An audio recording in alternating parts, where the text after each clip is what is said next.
Good evening, cowboys, cowgirls, and outlaws. This is Slick Sixguns here. We are going to be doing our Gunfighter talk tonight. Thank you for tuning in. We tonight have Midwest Hale Hey, on everybody. our live stream. Thank you, Midwest Hale, for tuning in. We are really excited. We got a lot of great content for you guys tonight. So we got some questions we're going to jump into, and keep in mind, guys, that by all means, ask your questions. We'll have a Q&A at the end. We are going to bring those questions up, and we'll try and answer them the best of our ability. If you guys want to, by all means, go ahead and follow her on Instagram, and we'll talk a little bit more about that. So we have a link down in the description below for her, so go ahead and take a look at that. And without further ado, let's talk to Midwest Hale. First off, how are you this evening? Well, Slick, I'm doing great. I'm having a rare live fire practice session tomorrow instead of a monthly match. So I'm looking forward to that, and I'm delighted to be here with you this evening. So thank you so much for having me.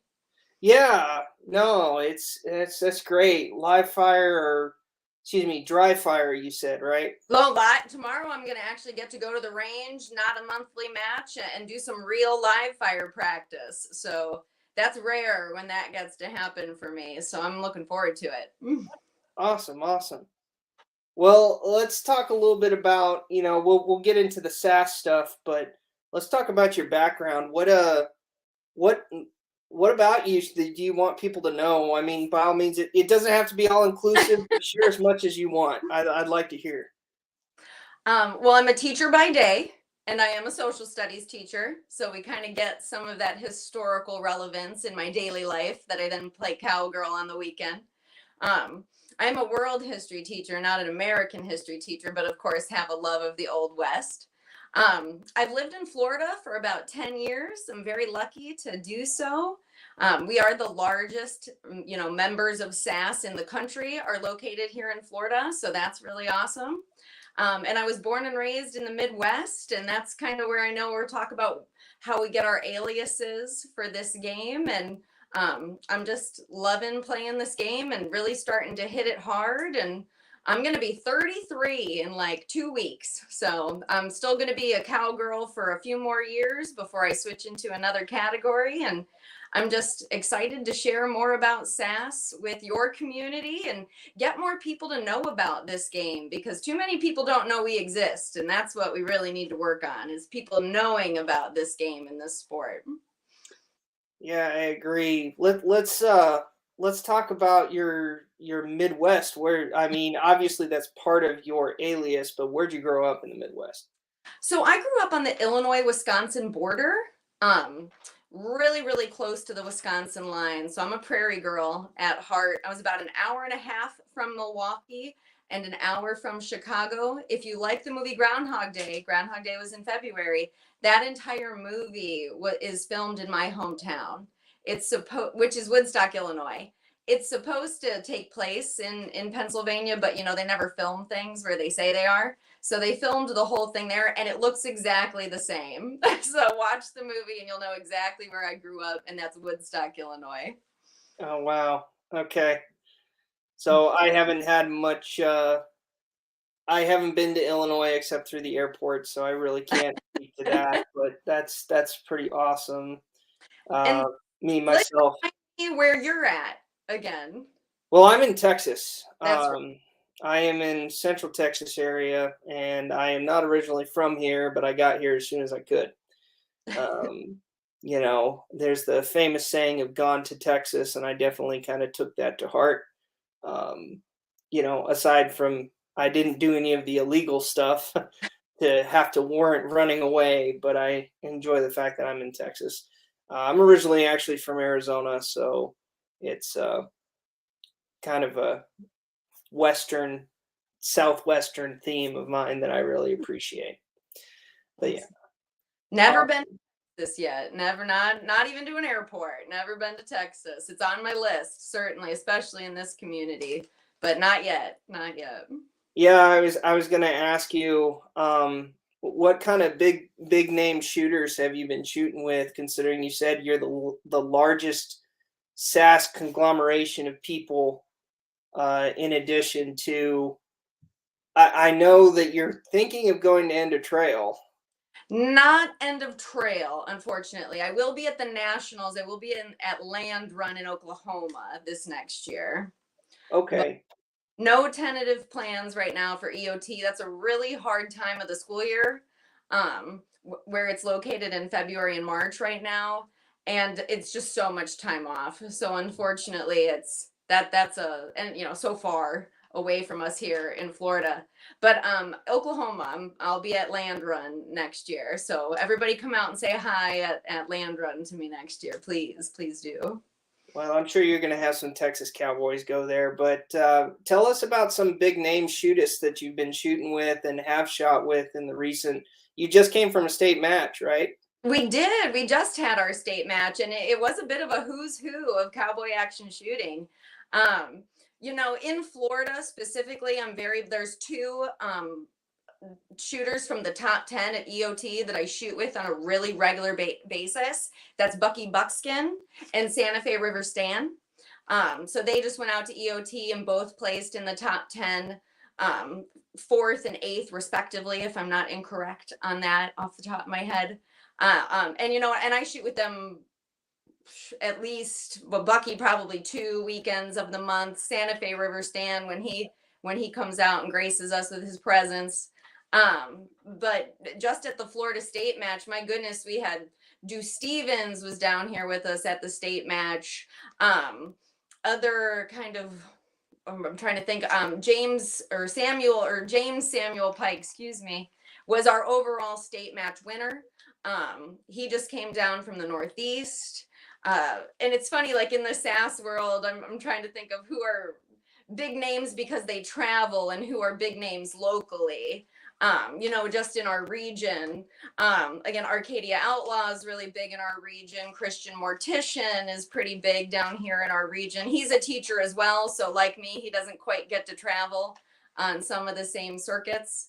We have the current national Buckarette champion and the current world Buckarette champion down here in Florida right now. So they're hitting the circuit. And I know we'll talk about the future generations more. Fireball is pretty well known because he's one of the really rare 87 shotgun shooters in this game. There's a very low percentage of people in cowboy action that shoot the 87 shotgun, and he's pretty well known for that fact. But Cannon, and he just did very well and won our shoot off, which was really cool. We're a state match that has a full knockdown shoot off at the end. Which we're pretty well known for. And it is one of the highlights at the end of the weekend. If you made that shoot off, the top 32 shoot off, that you did really well over the weekend, that you get to shoot on Sunday.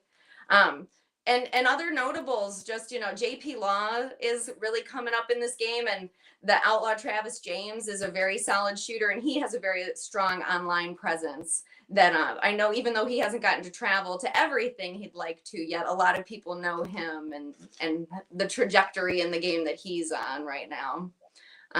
So super blessed in the Southeast region to shoot with so many talented shooters all the time. JB Kidd from Iowa was on posse with us. He was Iowa State winner last year and runs the Iowa State match, which is on my bucket list of matches to go to. So we really had a fantastic group of shooters down here for the Florida State match. That last weekend, actually, a week from today, was main match day 1. Awesome. Well, speaking of JP Law, I believe you mentioned him. He's actually in the comments section. He says he says your last name Hale, but not much else. But I just want to let you know he is watching.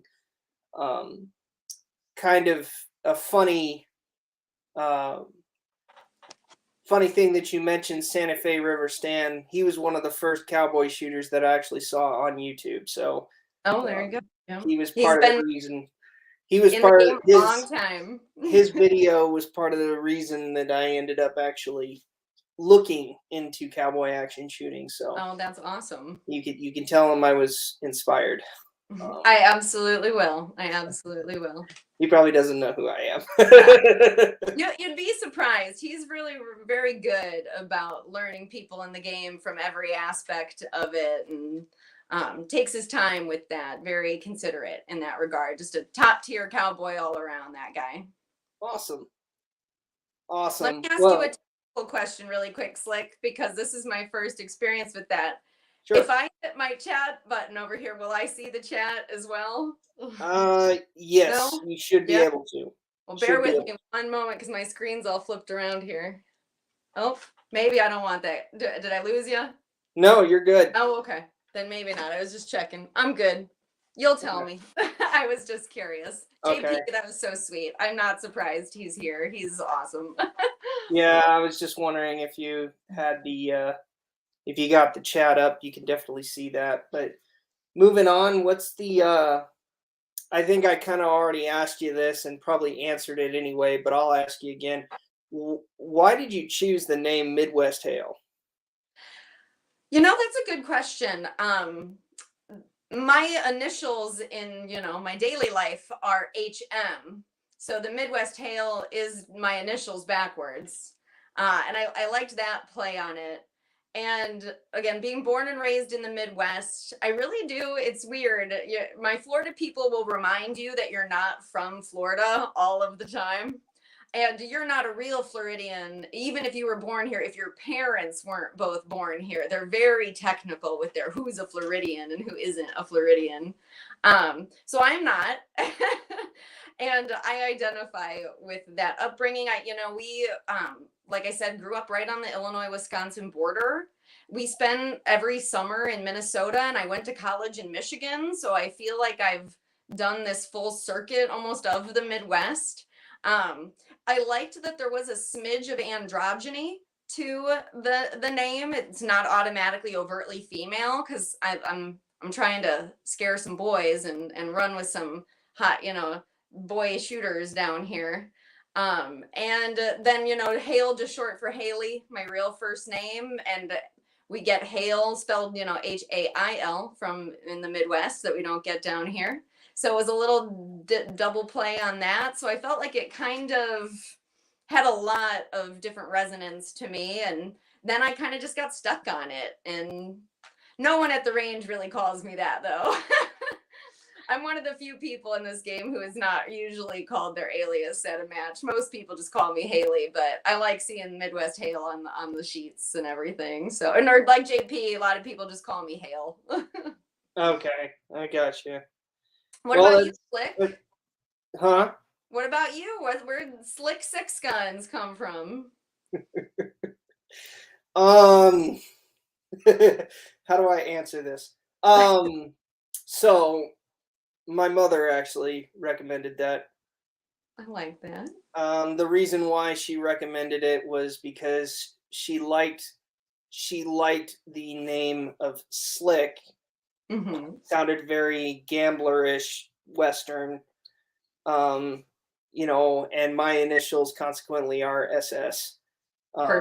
So I picked something that had to go with my initials because it was my alternate personality, I thought, and then Six Guns was just kind of like we use a pair of six guns, and I use one all the time, so there, that's how it came around. But I'm slowly one of the shooters that I shot with over here in Texas has a kin to calling me Slick 17 Guns because I collect a lot.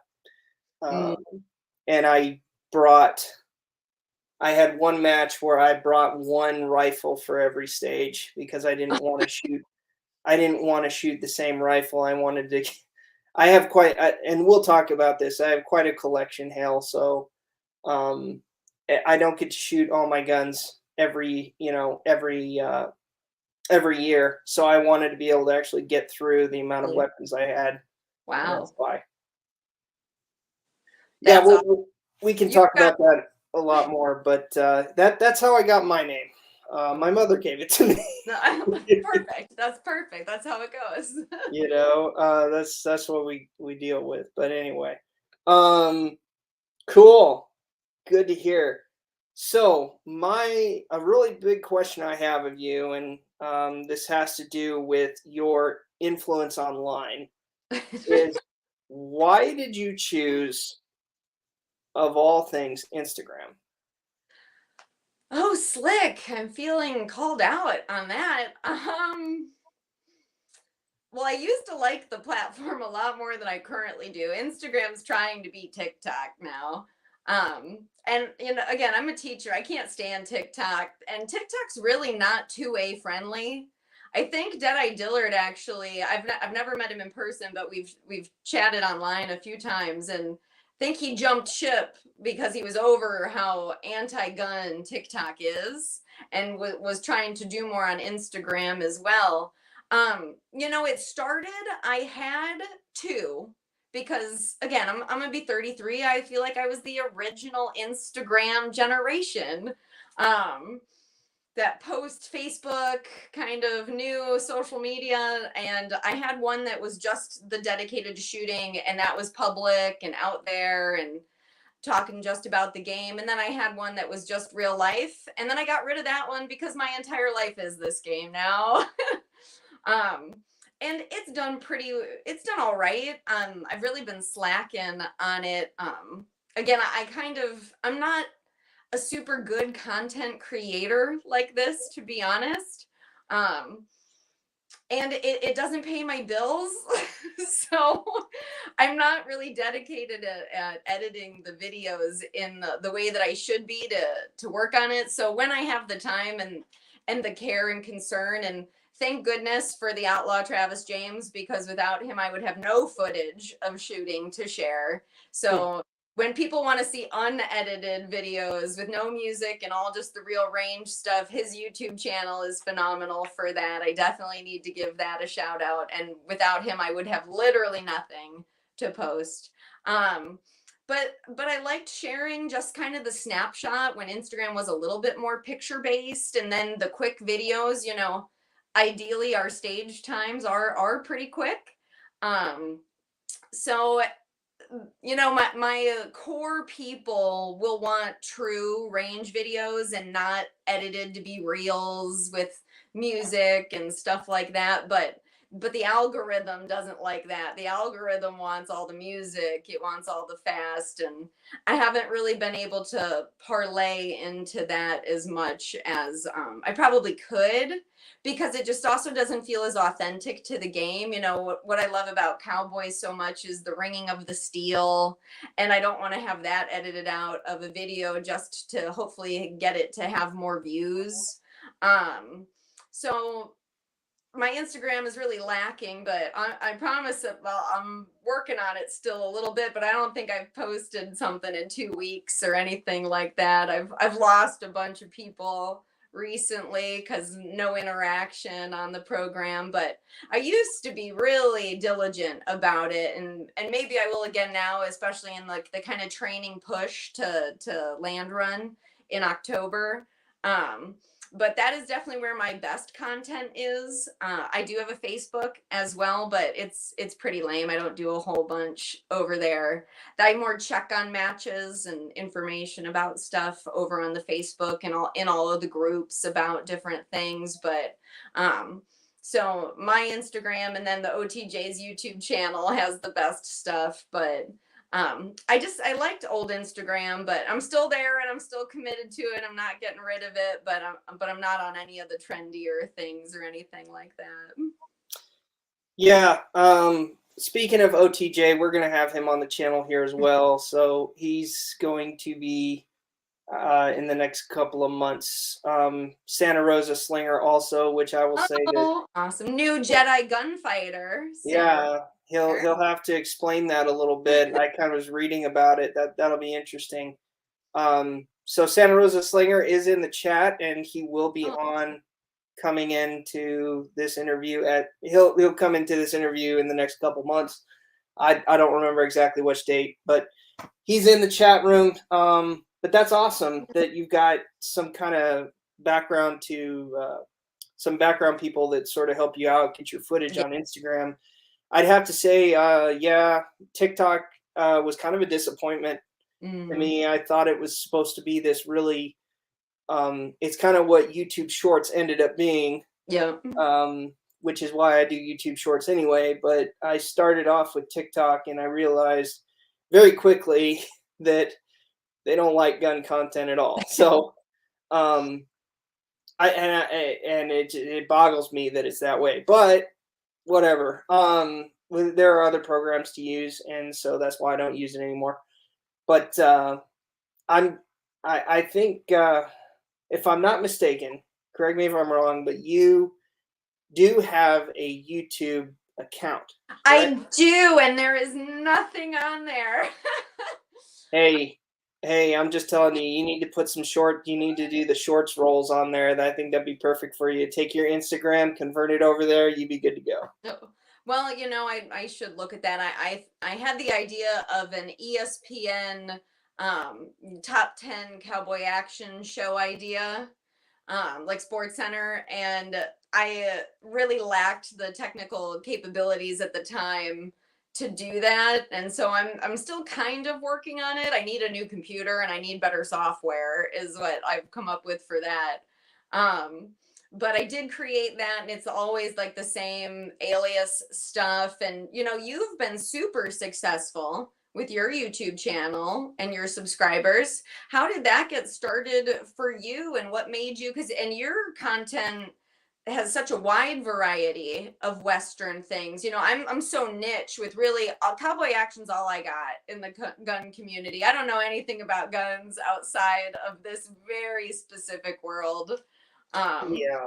but you're so broad. God, you have 10 different or five, so at least 6 different rifles with you. I know we'll get into that, but so your content is really vast, but has cultivated quite a following here on this channel. Yeah, so to kind of put it quite plainly, the reason why I even have a channel or started one was because I think I told you this was I I wanted other people to know about cowboy action, and I Mhm. felt that younger people would really reach out to it if they saw more of it. And I thought, where do most younger people end up on having their spare time? And it's online, and that's how I found out about it. But there weren't that many videos about it that I could see. That doesn't mean that they couldn't be searchable and people didn't exist. I mean, like I said, you had Santa Fe River Stan, um, Grizzly Dave was another one. He has a really popular video out there that shows a very good encompassing of what it is to get started in cowboy action shooting and what it is exactly. So those two kind of inspired me to do something like this. But as you said, my content is a little varied. So that comes with the fact of I love history.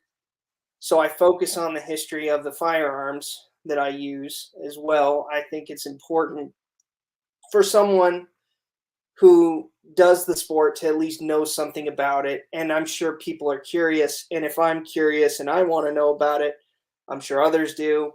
So that kind of falls in with our niche. Therefore, I have history videos. I also have maintenance videos because people shoot their firearms all the time, things break all the time. And it's just good to know that when I was looking up all these different videos, I was seeing breakdown videos, but they really weren't that great. Their quality was kind of shoddy. Um, and so I've kind of used my channel to sort of make just better quality breakdown and maintenance videos. And I'll be honest, I've probably been quite irritating to the cowboy action community um, because of I had a tendency to try to share my content a lot, and I think people didn't really know who I was. So, so they were kind of like, well, who are you to share all this stuff? But I think people have kind of gotten over that. I think when when OTJ started putting out his content and started inviting other cast content creators, he found me Oh, okay. and kind of pulled all these people into the fold. And I think that's how more people got me recognized. But to go back to what you're saying, I have history videos, breakdown videos. I have funny videos, and my whole premise is education, tips, and community for those interested in the Western shooting sports. That is my entire mission. Um, you know, I have an affinity for the history. I have an affinity for the types of firearms, and I'll be honest, I'm probably not as fast as you are.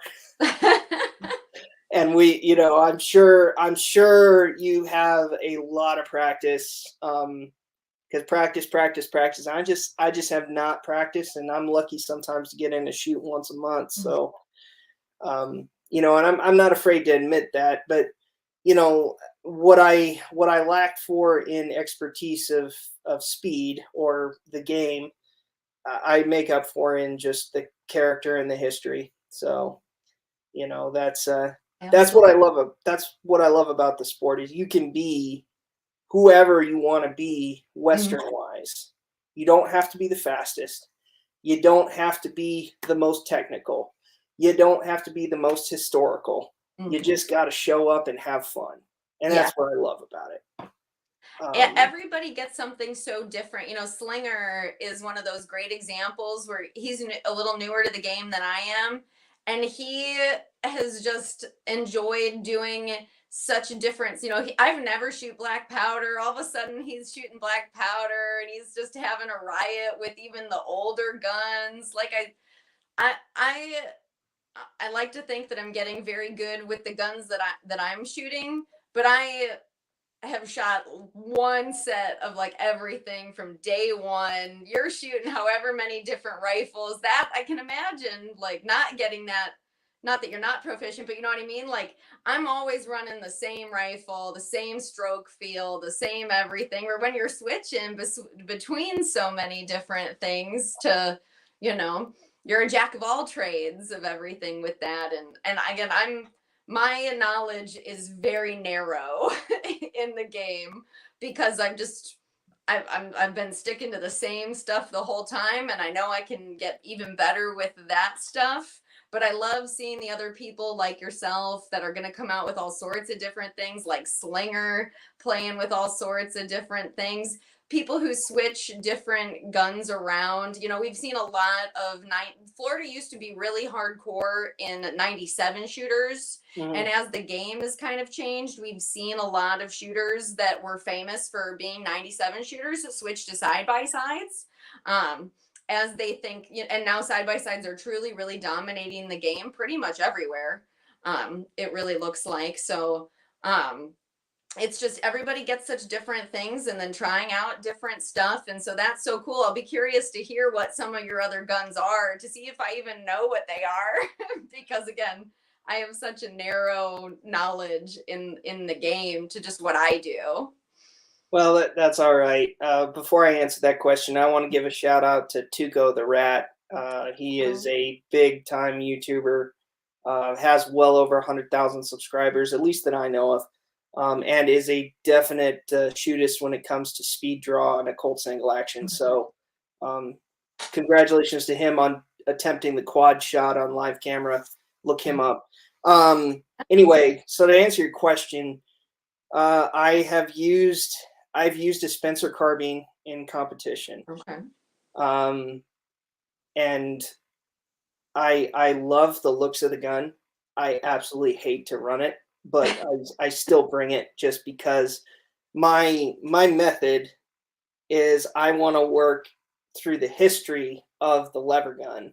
So I start with what I have at the earliest is the Spencer. Oh, then wow. I go all the way to the 1860, I go to the 1866, the 73, 92, and I throw in a few randoms in there.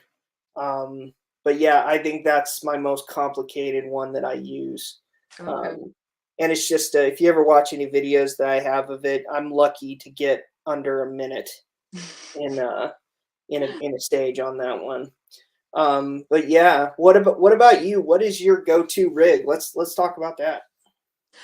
So my rig, my leather.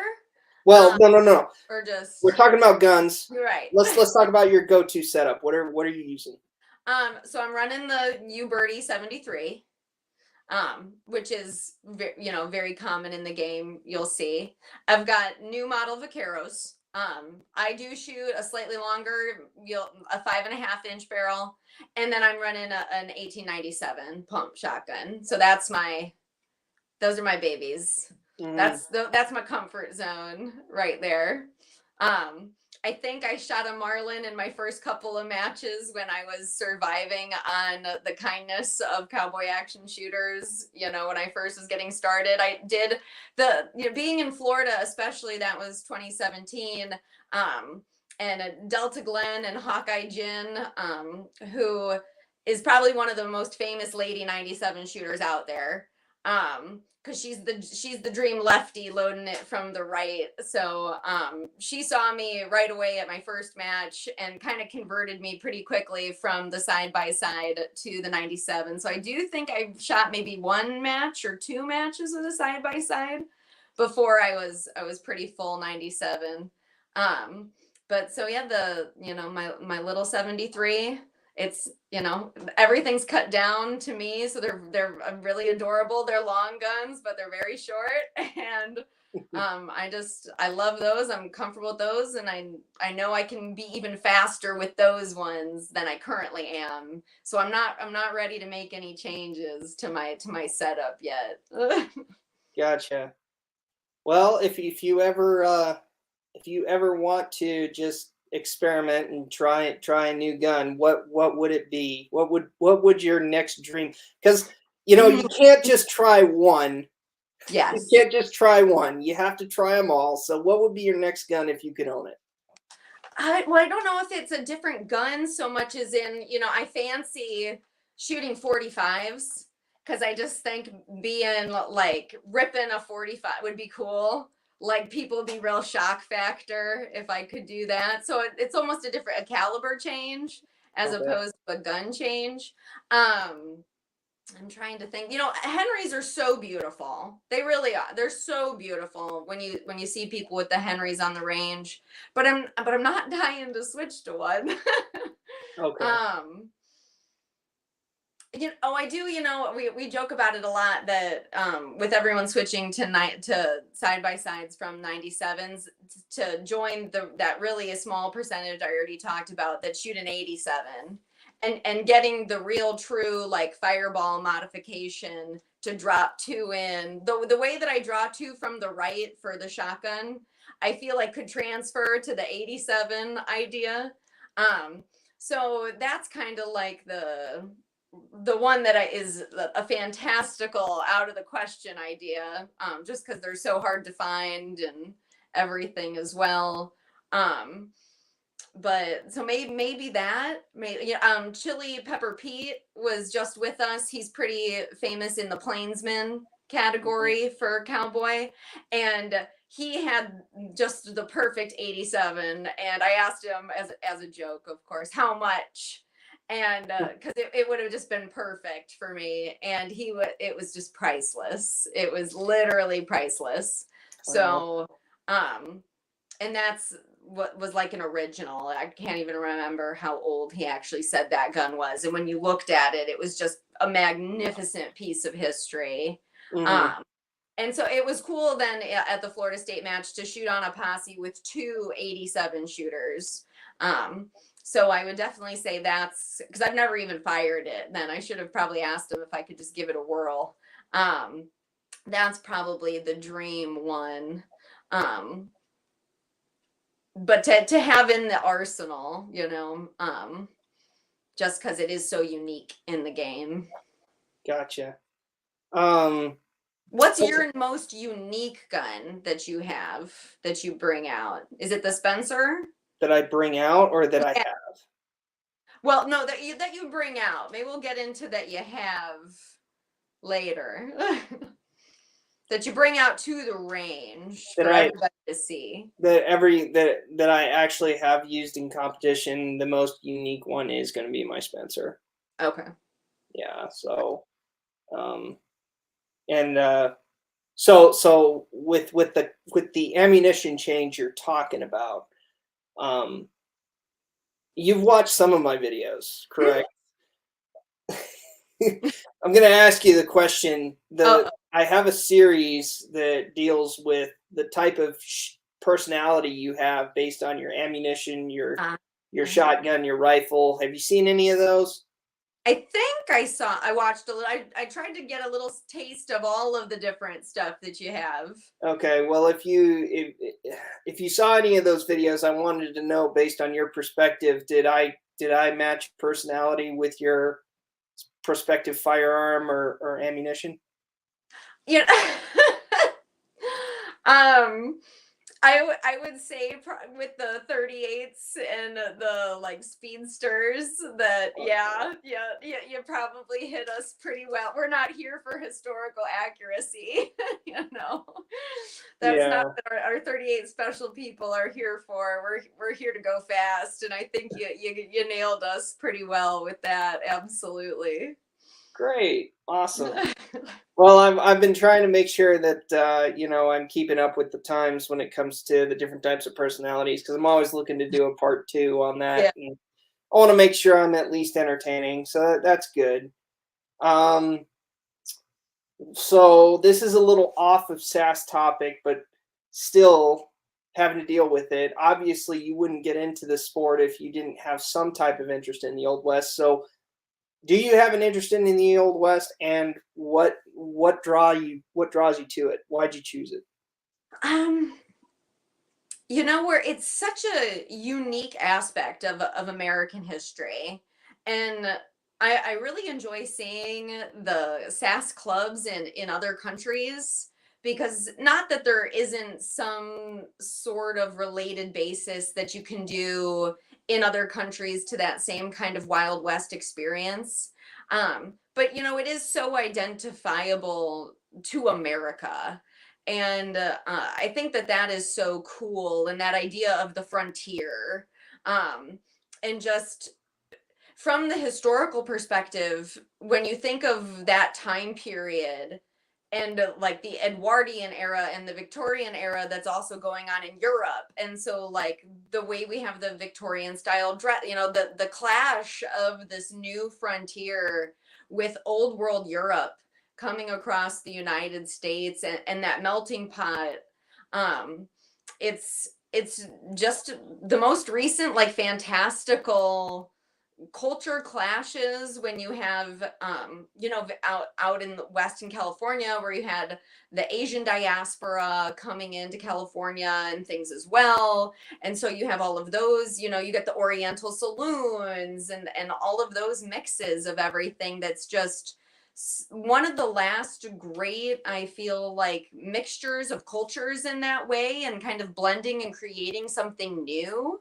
um that became so identifiable with the West. And Florida, of course, we'll talk about how there were more cowboys in Florida than there were anywhere else. But I was like, yeah, but when people think of the Wild West, no one thinks of Florida. Like, sorry, guys. We're thinking of that desert kind of out west. And um, it's really truly so recent, and it's so romanticized because it's truly such a small period of time. When you think like at that, when we get into the Henrys in the 1860s, and really going, I'm shooting what the trench gun, which is so then identifiable with World War I, when that, cowboys were going from the West to Europe and fighting in the trenches. And it really is such a small time period of American history that all of this took place. Um, and it's just so uniquely American, and I love that about it as well. But I will admit I'm a world history teacher, not an American history teacher, and my technical specialty is not American at all. It is from 1500 to 1800 early modern European history.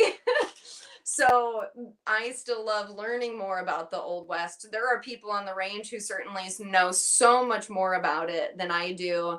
Um, and it's just so phenomenal with how people identify with the grandiosity of it. And while there is that dress up element to it, and we all harken back to something in the Old West when we go play cowboy, it's we're not reenactors at the same time.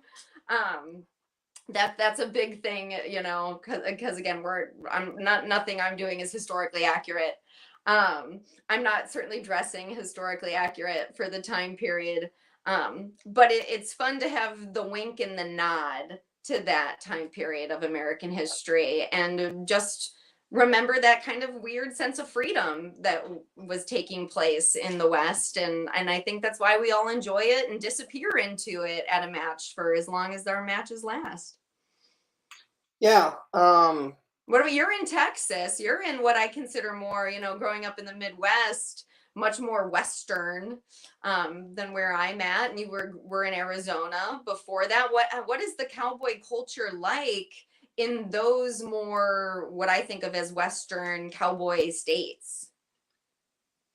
So let me answer that with a nice little euphemism. Tell me you're a cowboy without saying you're a cowboy. I love that meme. Yeah. Um, but anyway, um, you mean what is my interest in the West, or just what is the attitude towards the West? Kind The of Western both. history? From growing up in what I think of more as the West, how that culture was more alive probably, or present around you, and is that what naturally brought you to it because it was just there, or were there other things that kind of triggered that love of it to you or for you? Um, so I'll try and keep this answer short because this requires time. Of course, unless you got enough time to spend. But I would say that first off, my interest came solely in the fact that um, I liked the attitude of kind of standing up for yourself, being self-reliant, Mm. just having the ability to essentially take whatever comes your way and roll with the punches. And to me, kind of cowboy culture resonated with that. So as a result, you know, everyone does it in the Southwest or in Texas, and you always have somebody who wears the cowboy hat. You have somebody who wears the boots. Well, I decided to wear cowboy hats and boots just kind of throughout the week, just Mhm. because I thought it was cool. It was unique. It was different. It's in Texas. It's not really unique, but I digress. Um, it just helped me develop more confidence, I think, and that's why I really was drawn to it. As far as the history portion, I would say what got me into that was I've always been interested in history. I like World War II history, or I did for a long time. And as a result of that, I kind of wanted to learn other things. And when I traveled to places in the Army, I kind of took a interest in a lot of the historical stuff of where I was. And consequently, I ended up in Texas. And one of the things that I ended up in the Army is in the cavalry. So the cavalry itself has its own history, its own Yeah. Western history. So I learned a lot about that. I had to deal with the traditions that come with it. And, some of it does resonate with the history, and that kind of stuck. We still wear Stetsons during ceremonial reasons. Mhm. So I do have a Stetson hat. I do not wear it to competition, though. I know there are people who do. There are some vets who will do that, but I don't, just because it doesn't match my alternative personality. Mhm. Um, but anyway, that's kind of how I got interested in Old Western history and my attitude towards it. As far as how people feel about Western history here, I think it's kind of interesting and surprising, and you may be able to relate to this, is there's very few people in Texas that actually know real or all of the interesting aspects of the Texas Revolution and Texas history. And a Mm. lot of it, a lot of the fabrications that came from it, people believe is fact, and it just isn't. Yeah. So maybe that's something that you, as a Florida resident, might be able to educate your people on, and you're aware of the same kind of thing. I mean, so me as an outsider looking at Florida, I think of two things, three. Um, the Fountain of Youth, Ah, obviously during the Age of Exploration. yeah. I think of the Trail of Tears. I think of the Seminole Wars and Andrew Jackson. Andrew Jackson.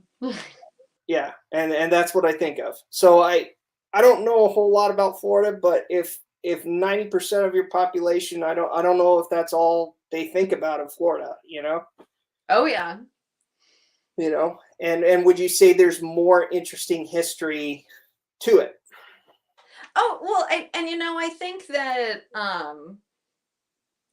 you can get so into that in really any state. Um Florida, with its cowboy history and its huge ranching industry, um, which will surprise you because growing up in the Midwest, not that I didn't know some of the history, like Andrew Jackson and Ponce de Leon and all of those things, and um, I've lived in many places in Florida now. So I used to live in St. Augustine, where you get a lot of that Spanish history.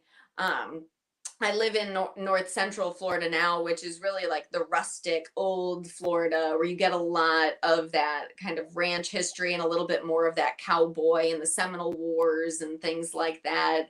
Um, but I think every state, again, growing up in Illinois and Wisconsin, and then going to college in Michigan, and Michigan and Ohio having these like weird what's called the Toledo War.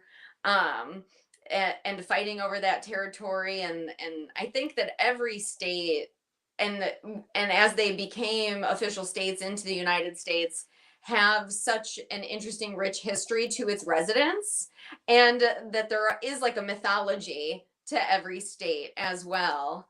Um and uh, and I think some of that is so beautiful in terms of the way that people love their history and where they're from.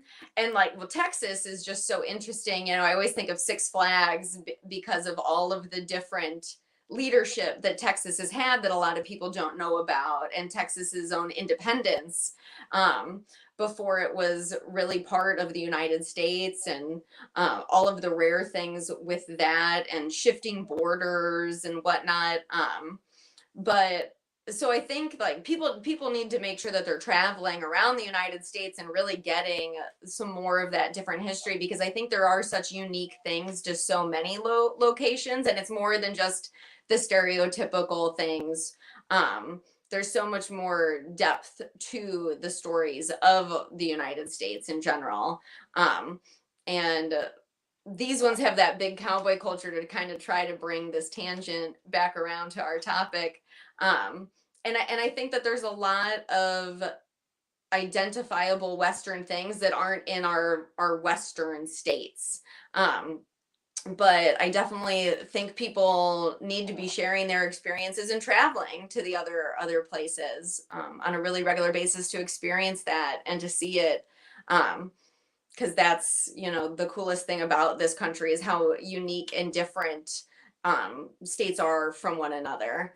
And yeah, I don't know how to end that thought now. Um, Well, but I Texas is on one of my, there's the big Coming At Ya is certainly the like named match out there that a lot of Florida people travel to and go to. That's T-Bone Dooley, if I'm not mistaken, in the cowboy world here. And I know they're doing a very special thing for veterans this year. So I believe all veterans are shooting for free at Coming At Ya this year. So that's an amazing thing that they're doing there. I still don't think I'm going to make it. I know that there's like, you can sign up in 2 categories and shoot the match 2 times, which is a really unique thing for that match as well.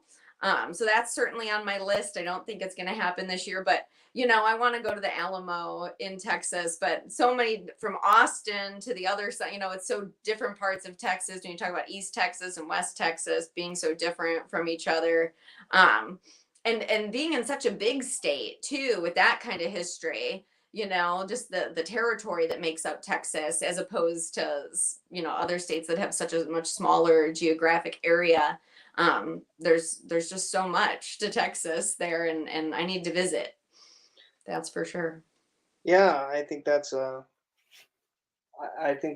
pretty good perspective you got on there. Just that there's a lot of places to be. I have been to quite a few. Mhm. Not going to name all of them, but it is good to have a kind of a background and well traveled.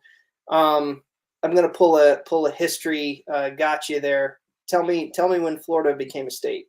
Oh goodness, oh God, I can't tell you that off the top of my head. Oh, I used to be so good at that. Um, because it's later than Illinois. Because I always remember I used to know my Midwestern states coming into the Union, but I can't remember Florida's. So what is it? Is it before Texas? No, same No. time, Is it the same time? 1845. 1845. Isn't that crazy? Because I think Illinois, and now I'm not going to venture a guess because I'm doubting myself, but it's earlier than that. Yeah, so it's kind of unique. So we got some more in common there, I guess, is Oh yeah. what I'm really trying to say. You I know, like- um, but yeah, I just I had to pull that onto you since we were talking about states. But that's cool. Um, and this goes along with history as well. Other than Old West history, obviously you do teach world history, but the better question is what other historical periods are you really interested in, and what do you study anything else? Um, like I can't probably claim to really study anything else these days. Um, but what led me to a history degree was wanting to be an Anna Jones. So, I'm serious. I'm dead serious. Um, Awesome, that's so funny. ancient history really is a big passion of mine, and I think if I had gone to grad school, it would have been in a more antiquities history, to get further on my Indiana Jones track. So, Raiders of the Lost Ark, Egypt. I'm a huge Egyptian history person. Um, and really that whole the Middle East, then biblical Mesopotamian history, is a huge passion of mine, most certainly. Awesome. What about yourself, other than American Western history? I know Uh, you told me in our little sound check yesterday. I'm gonna spill to the audience about this, that you were a teacher at one point too. yes, yes, I was. I'm not anymore, but yeah, I was the crazy middle school uh, U.S. history teacher. Okay, perfect. So you're gonna make me spill the beans, huh? Um, But so outside of the US, what's a historical passion area of yours? um, well, I don't know if I have a passion for it anymore. I used to have a huge passion because there was kind of a connection with it. Um,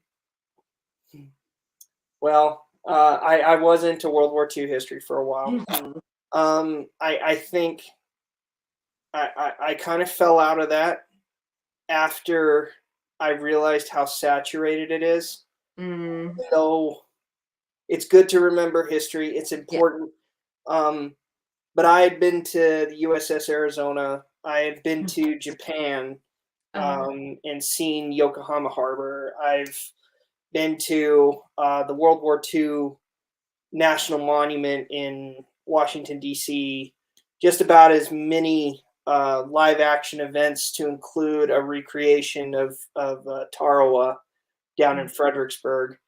Um, I've seen a lot of World War II stuff, and I think it's good. It just gets a little oversaturated for my yeah. taste, and I just kind of want to learn different things. And I was really into that in high school because I had to do a project for it where it was under what was called the Stories of Service, where you actually had to interview a local veteran of World War II Oh, get their story on tape and send it to the Smithsonian wow. because they realized these veterans were dying, and this was back in the early 2000s. They realized that they didn't really have a whole lot of voiceovers from people from places like World War One and stuff like that, and and they figured, well, the greatest generation is going to die off, and we won't have their stories to tell to younger generations, which I thought was an absolutely great thing to do that they did. And so I interviewed uh, he wasn't a pilot, but he was part of a bomber crew out in the Pacific right towards the end of the war. And basically, they did a reconnaissance flight over Borneo. Oh, And it was right at the tail end of the war. He never saw He never saw really any action. He wasn't shot at, nothing like that. He actually was one of the few veterans that I met that said, I don't think my service is really warranted to be shared because I didn't do as much as other people. And I just said, your story needs to be shared regardless because you were part of that time period. So, regardless of his personal dealings with it, he still shared it. He had a lot of memorabilia from the time. Um, I honestly only kept in touch with him up until college, and that was about 10 years ago. So I don't know if he still is alive or not. But anyway, yes, I digress. I used to be interested in World War II, kind of changed over more to the Civil War, mhm. which, obviously was fought in Western territories. Yeah. Surprisingly, people don't know that even in Arizona, there was a battle there between the North and the South. But, it does help contribute to Western expansion, but it's not exactly as Western expansion and settling of the Old West. I would say that is interesting to me. Um, Foreign history, I'm very much interested in Korea and Japan. And Hmm. the main reason why I would say I'm interested in stuff like that is the fact that I have been there. I've I was seen the I've you Japan for the army. Yes. If you go back at my videos, I have an old video that basically said, "Hey, I'm leaving for a year." Oh, wow. Um, you know, and I'm deploying to Japan. And yeah, I spent a year in Japan as a company commander. So I've done some pretty interesting stuff. Um, you know, and I've been to Korea as well. Uh, Back in 2013 was when I was in Korea.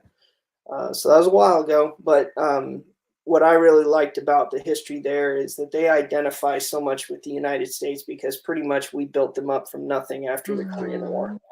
Mhm. Um, Politics aside, because I don't really talk about politics on this channel, they pretty much are kind of like our brother in arms when it comes Mhm. to not only the Pacific theater, but just their culture in modern society. It's pretty much like being in New York City. Okay. You're the only difference is they look Asian, not American. Yeah. But they all speak English. Mhm. They all act like us. They want to be us. I mean, it's just kind of it's like being in the United States. Yeah. The only difference is pretty much they're trying to make sure that no one invades them. Um, and to keep North Korea at bay. Anyway, so that's the stuff I'm interested in. Sorry Awesome. to make that so long. Oh no, you're perfect. It was your turn. Yeah. Yeah. No, go ahead. I'm sorry. Oh no, and well, one, I want to say thank you for your service. And we have so many veterans in this cowboy community, and I know the OTJ was at the DMZ for a number of years, or not. I don't know how long. Don't quote me on that, but I know he was there. So you have that in common as well. So, and a lot of what you've said, I've heard from friends that have taught English in Korea. that have gone and done that kind of program and come back. So definitely very interesting connections there, and so many veterans in this game, and I do know that OTJ has been there as well. So very cool. Very cool. Got to see the world in that and on Uncle Sam's dime. So that's nice. Yeah, no, it was a good time. Let me ask you a few more questions here because I don't want to stall it. But I mean let's keep going, and if it goes on for longer, we're already at an hour. So I see that. I My know goodness.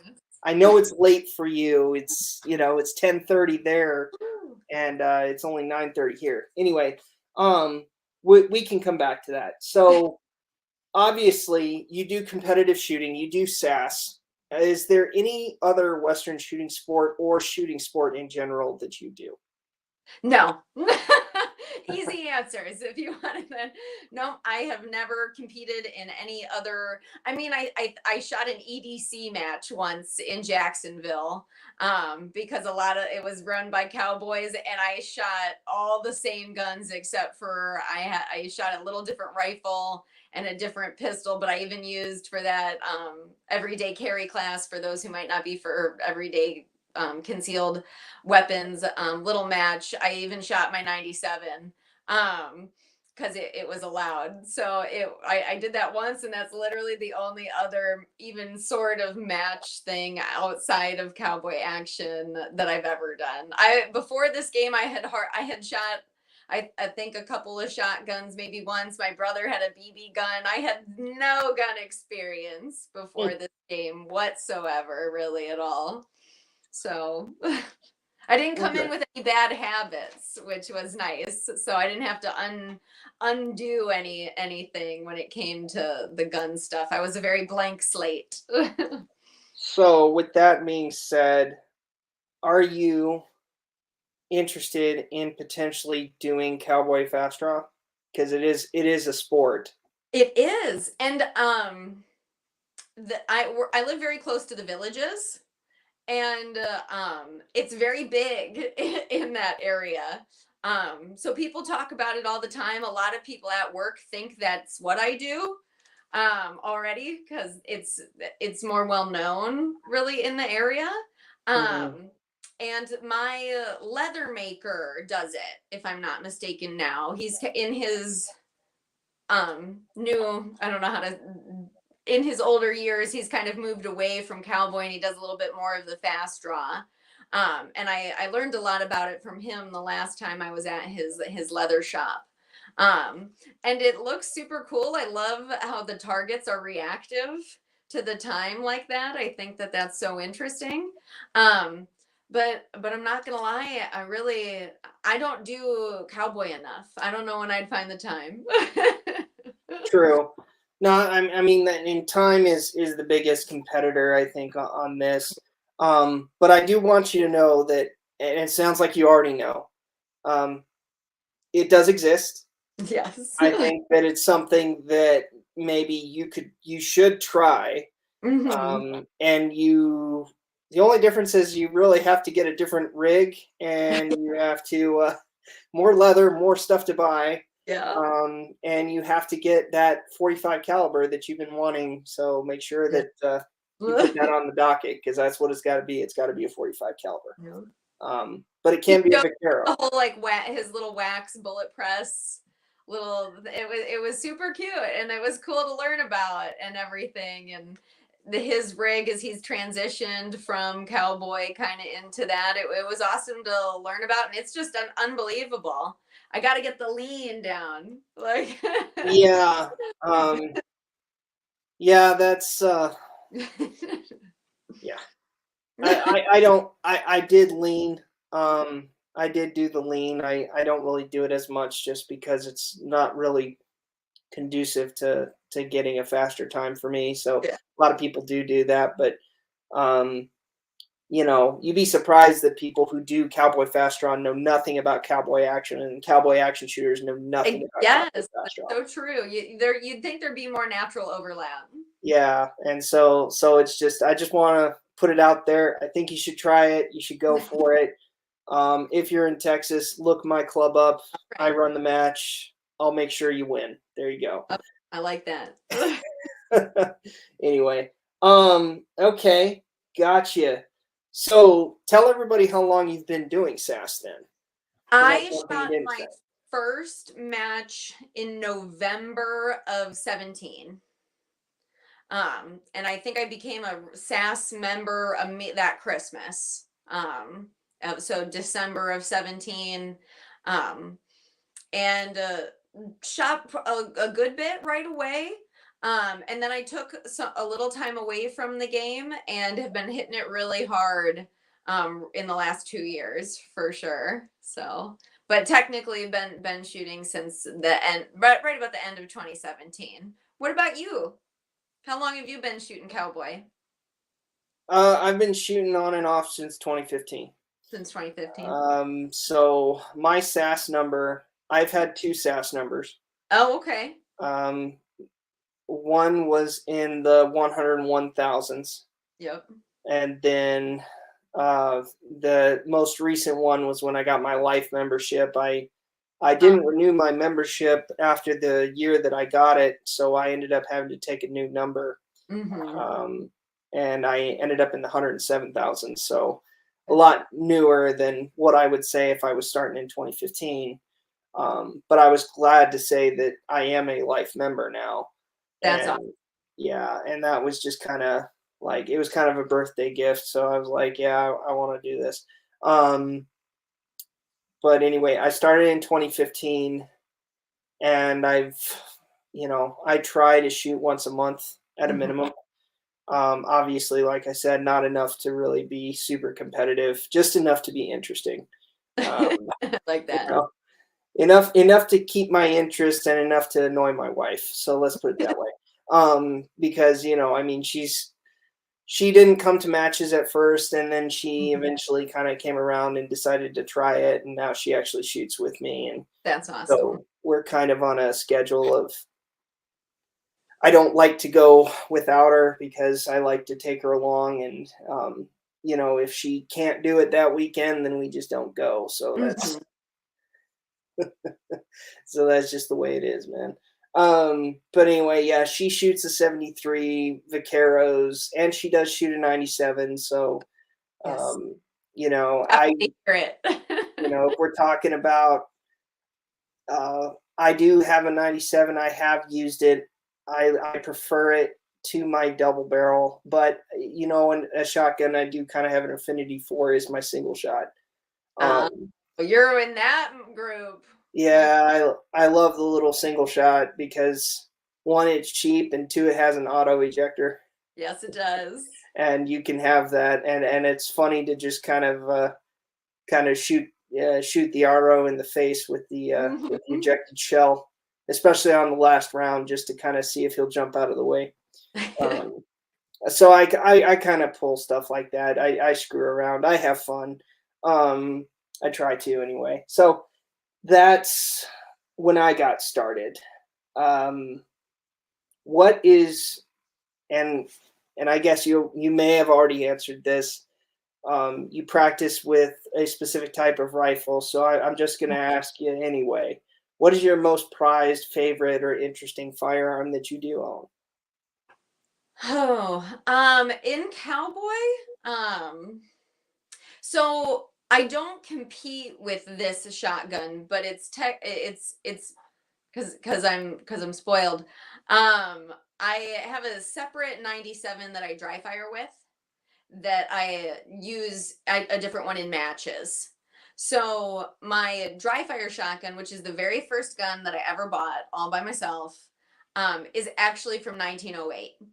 And so she's an old girl and she looks it, and from that historical aspect of it, I think that that's really cool. um she actually won't even function in a match at this point, but she works just fine for dry firing, and that way I don't Yeah, I dry fire a lot, so I don't put all of the cycling through my main match 97. But so that gun is the first gun I ever purchased with from the historical perspective, is very, very special to me. But I have a bit of a love affair with all of my guns, I must admit. They're just there's something sentimental about all of them. They kind of go through a rotation of which one I feel the most connected to. Like, oh, I'm having a really good spell with this gun, and then it'll rotate, and I'll be going through a really good time with this gun, and a different one will shift to be like the weak gun. So they're kind of on a rotation a lot of the time, and so that dry fire gun is very, very special. But in terms of my main match guns right now, um probably is the rifle that I am just obsessed with, and where I've seen the most gains recently in my game, and I think that's probably part of it right now, because I feel like I've broke through to a new like level that I'm working at, and it's always about that. Then you plateau, and then hopefully you break through and you get to like a different level. And the rifle has definitely been the most recent area where I have felt some improvement, significant, noticeable improvement. So she's got my heart right now. So, okay. So with that being said, what's your let's go ahead and talk about how fast you are, because I heard some Oh rumors. God. Let's go. You got some people in the comments section asking all about it too, or at least wanting me to mention it. So how fast are you, Hale? I don't know how to answer that question. Um, I'm I have been very lucky to achieve some good success this past year. Some notable success. Um, my fastest. So I have a weird like methodology with some of it too. I don't write my scores down at a big match. It drives my friend Tilly Two Spurs crazy, because on the back of your big match books, you always have a spot to write down your times, and I don't do that because I shoot them and they're gone, so they're over, and I try to move on from them after they happen. And so she'll ask me what my stage times were if we didn't shoot together, and I'll be like, I had a 15, a 17, an 18, and I have no idea like what they are, because there's a huge difference between like an 18.92 versus like an 18 flat, when you're shaking things out at the end of a match. But I don't write them down, so I don't remember all of them like that. But my fastest stage is in the 13s. Yeah, a 10-10-4 I remember at Indiana State last June, on it was shotgun in hand, and I don't remember what the change was, but it's my first 13 clean in a big match, or in a match in general, was there. So I'm living for that high at matches more and more, but it has not happened really since then. I think I've had 2 13s since then, so they're fleeting. But I like to run in the teens if I have a 10-10-4 that's over 20 seconds, something happened. So I'm trying to keep that perspective, and I've been getting more solid in the 16s recently, kind of consistently hitting some more 16s. But at the Florida State match that just occurred, I really couldn't. I was like 18s except for 3 stages. I was pretty solid just putting up 18s at that match, and most of those were 10-10-4s. There were no two shotguns. There were 3 stages with 6 shotguns, so those run a little smidge longer. But that's kind of my nesting zone, so to speak, right now, I guess. So for the people who understand what all of that meant, because that's very niche conversation, I feel like.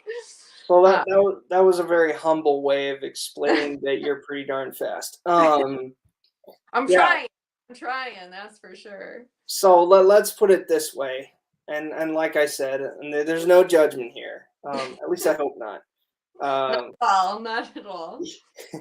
But with my fastest rifle, if you want to call it that, I shoot a. If I want to go fast, I have competition guns that I Yeah. shoot up a little bit. Haven't practiced with, mind you, but I mean, okay. I have a 73, two Vaqueros, and then I have a double barrel that I use. But the fastest I think I've shot with them is just under 30 seconds. Okay. So, that's no practice, but Exactly. but that's where I'm at as far as my times. Just out of curiosity, what obviously because do you shoot age-based categories or shooter type? I shoot my age-based category right now. So I'll be a cowgirl for another 3 years or so before I'll move into Lady Wrangler. And I'll probably always just be shooting my general age-based category. Okay. We'll see if I want to dabble in anything else. But like I said, right now I'm sticking with what I'm doing. Okay. I shoot duelist. Oh, okay. I was gonna ask you that. Yeah, I love one-handed shooting. Mm-hmm. I have tried gunfighter. Uh, Funny story about that. It was probably my most embarrassing stage. Was um, I actually had not tightened the injector rods on my Vaqueros in over 4 years. Never really thought about it, and my first shot with Gunfighter, because of the concussion from both guns, shot off both ejector rods. Oh my God! I don't think I've ever seen both at one time like that. Yeah, That's yeah. So, needless to say, I thought I actually shot the gun because I was holding the gun so close. mm, So I automatically just put the guns down, stopped the stage. So I have tried Gunfighter, and I did it more successfully recently with a Colt Single Action Army and an 1872 open top. That was pretty fun to do. Uh, with a third generation Colt, which wasn't souped up or anything. Spring is lighter than a first generation, but the spring was significantly heavier than the 1872 that I had that had a lighter spring in it. So that was unique to do. Um, oh yeah. but yeah, I usually shoot one-handed. I try gunfighter on occasion. Do you do the side matches? And Oh yeah. which ones do you do? Oh well, I don't. Okay, okay. So that's the thing then too. Like I don't do any of the fun different side matches like Derringer or Pocket Pistol or anything. I just do like the speeds. I don't have anything for Wild Bunch. I've never shot Black Powder since I'm on a path. Okay. I don't deviate from my path. Well, Um, yeah, so I do the speed stuff and I do the warm up stages, but not any of the actual other stuff. So I'm I, bored I that way. I shoot the pocket pistol. Yeah. I don't have a Derringer. I love the little double action 32 that I use for Yeah. pocket pistol. I do shoot long distance as well. In fact, I would say that is where my expertise lie. Mm. So like I said, I'm not the fastest, but I am definitely probably one of the more accurate shooters, at least in when it comes to long distance shooting. Um, and the reason why I say that, or I'm so confident in saying that, is that the Texas State champion shoots at my club, and he's actually been my biggest mentor and biggest competitor. And this last, I think, couple months ago, I actually came in second place to him. So Awesome. the way the long distance side match works is you get 10 shots in 10 minutes, I believe. Oh, okay. So there is a little bit of speed to it. You have to be able to dial it in quickly Mhm. enough. And so if that's something that you get into, I think you should try it. Shoot the big old buffalo guns, it'll Oh be yeah. fun, you know. they're heavy enough, and I don't know how much you're able to handle recoil and what kind of person you feel with that, but 45-70 and no joke. But Oof. you know, Yeah. um, but you can always change the load on it. So because obviously no people in this game, and I assume you're one of them. You reload, right? Oh yeah, I'm like, can we, or where am I at here? There's the Dylan 650 back there. Yeah, See, there you little pup. go. So you just got to get your dice for 45-70 and find that load specific to you. That's and there is an art form to that in this game, most certainly. Yeah. Most certainly. That's where this game really becomes such a lifestyle, because it's all aspects like that. It's not just the shooting. You have to be able to do that and make it well and reliable, and it's everything. So whether it's Monday through Friday working on that stuff to be ready for the range and everything. And I like to learn it all. I need to look at what videos you posted on the stripping stuff down and stuff, because that's the next area I want to get more comfortable with, is the maintenance, cleaning stuff on my own. I have such wonderful support and from the entire community, right? This is the best community in the world. We always talk about that. But I want to be self-sufficient in every aspect of the game. And I feel like I can pretty much hold my own in the ammo. But the maintenance, the gun maintenance, I can do a general wipe down, but you start taking plates and screws out of 73s and stuff, I start getting real nervous. So links falling out. I know I've been learning names of things, but I wanna feel as though I can do that stuff as well. So Okay. Well, I'm going to give a shout out to Small Caliber Arms Review, who is on the channel. He's watching right now. We interviewed him last week, so I'm going to say hello. Thank you for tuning in. And he says that 34-inch sharps will soften that recoil for 45-70, and I have to agree. So you know, but anyway, yeah, the community is really good, and obviously they're open to you learning about the stuff, and the breaking down and all that. There is definitely it isn't rocket science. You gotta pay attention to what you're doing, and it depends on what you're taking apart. I myself have not taken apart every single gun I own, so I'd be lying if I said I knew every in and out. But that's kind of why I do the whole YouTube thing, so that I can teach you what I know and what I've learned in my experience, and take it for what it is. But yeah, I do have a breakdown of the Vaqueros, so if you've used those videos, by all means, I think they're great. I get a lot of people that say those are some of the best breakdown videos I've had. yeah. So Well, and I can't deny I have a very good teacher in this house that'll be giving me some personal tutelage on the matter. But it's always good to have those other reference points and different perspectives. And there is a lack of those videos, I feel like, for our community online. So it's so wonderful that you're putting those out there as well, because they're hard to find in this community. And people ask about it a lot. So and I'm going to give a little shout out. We're running a large ladies only match at the end of April down here. And it's something in conversation with a lot of the women in particular on gun maintenance, and wanting to feel as though they have a good reference point for those things. So I appreciate you putting those videos online and everything, because we need more of them, and well-made videos. yeah, they're coming. We'll try. So I appreciate that.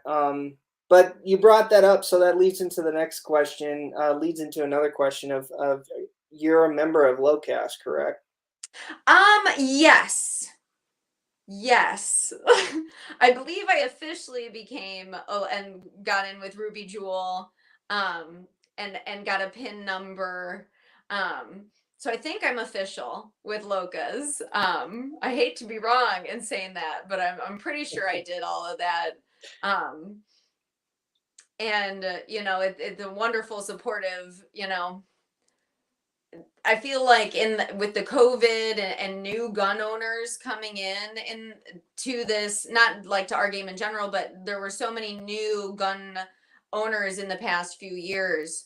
Um, Women are a huge untapped demographic, and if we're going to see the game survive and just a good shooting sports in general, that population needs to be a big part of it. And so Loca's being a great foundation for this game, and just hopefully good smaller, like we call ourselves the Falalala Locas down here in Florida, FL, and then Oh, got Locas, it. and then so kind of having your own close communities for that, and then on our wide scale, because since she's based in California, and I've certainly never had the pleasure to meet her in person, but we need more women playing the game, because it's good business. I like to think, for Cass, and for cowboy action shooting, and for shooting sports in general. And it's good business. At the end of the day, we need more women doing this game and being able to do it independently as well. Okay. Yeah. Good. No, that's I'm sorry. I know I didn't give you a whole lot to work with right there. That's all right. Nothing I can really compare to, obviously, but I think that is kind of an untapped. Unfortunately, I Mm-hmm. think it's kind of an untapped pool that we really don't focus on. So I think it's good to have things like LOCAS, and I think female shooters speaking out and saying a lot of things about the sport is going to increase that pool. So, I mean, it sounds like you're doing it. So you're already. We're working on it.